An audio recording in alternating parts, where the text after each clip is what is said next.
Hello and welcome to this tutorial. In this video, I'm going to show you how to get leaves in Minecraft. Now there are different types of leaves shown here.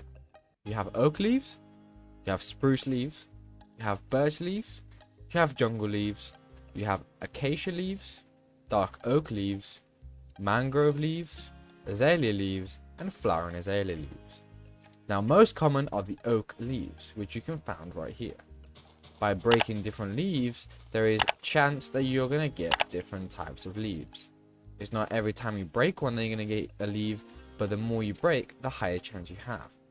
It depends also which biome you are. If you're in a biome like the forest biome, which has a lot of oak trees, you'll find mostly oak leaves. But the other parts like spruce, birch and jungles can be found in different biomes with that specific type of tree. Thanks so much for watching. If you enjoyed, please like and subscribe, and I'll see you soon.